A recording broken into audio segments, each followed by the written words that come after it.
O livro de Urântia seria uma revelação divina ou uma obra de ficção monumental?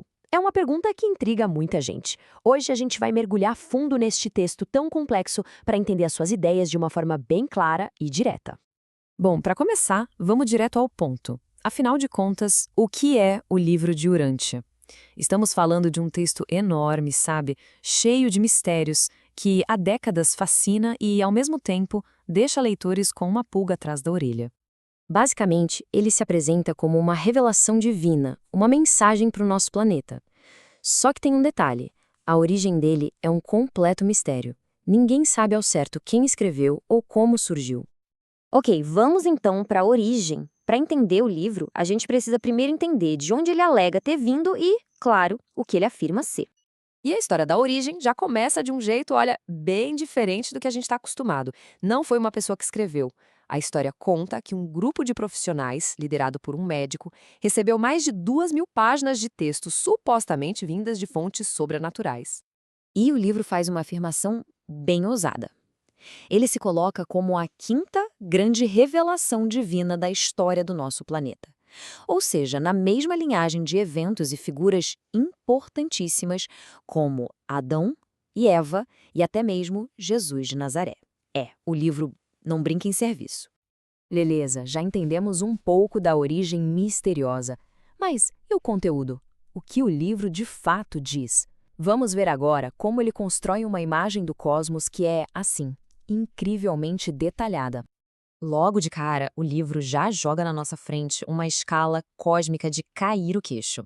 A ideia é que o universo é tão, mas tão vasto, que a nossa mente finita simplesmente não consegue conceber o tamanho de tudo isso. E ele não para por aí. Ele descreve uma cosmologia super organizada, sabe? Como se fossem camadas de uma cebola cósmica irradiando de um centro divino, que é a Ilha do Paraíso, até chegar nos confins do espaço onde tudo ainda está se formando.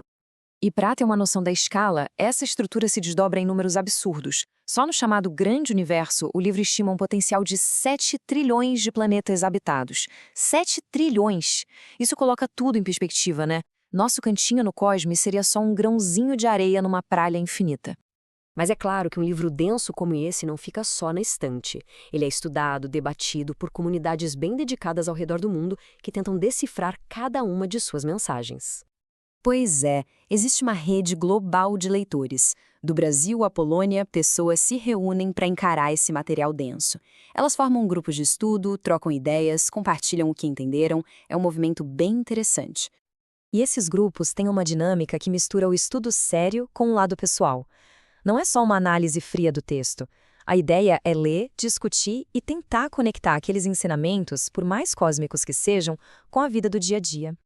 Só que, apesar de ter seguidores bem fiéis, o livro também é alvo de muitas críticas, levantando um monte de perguntas sobre a sua autenticidade.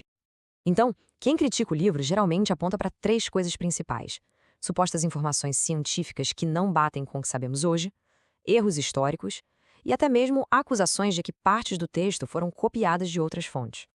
E essa comparação aqui é bem direta, né? O livro fala, por exemplo, que a vida na Terra surgiu há 550 milhões de anos. A ciência hoje fala em quase 4 bilhões. Outro ponto. O livro descreve 10 planetas no nosso sistema solar, um detalhe que a astronomia já atualizou. Para os críticos, essas discrepâncias são um prato cheio para questionar a origem divina do texto. Mas agora vem a parte mais curiosa. O próprio livro parece prever essa crítica. Tem uma passagem que diz, basicamente, que a ciência, em qualquer revelação, vai ficar ultrapassada com o tempo. É como se ele mesmo dissesse, olha, não se apegue à ciência que está aqui, porque ela vai mudar. Bem intrigante.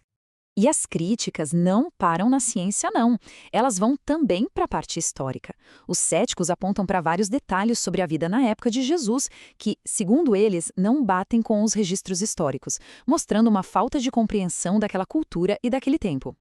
No fim das contas, o livro de Urântia continua sendo um grande paradoxo. É uma revelação divina ou é uma criação humana, ainda que monumental? Essa é uma resposta que o livro parece deixar para cada um encontrar por si mesmo. Fica aí a questão para a gente pensar.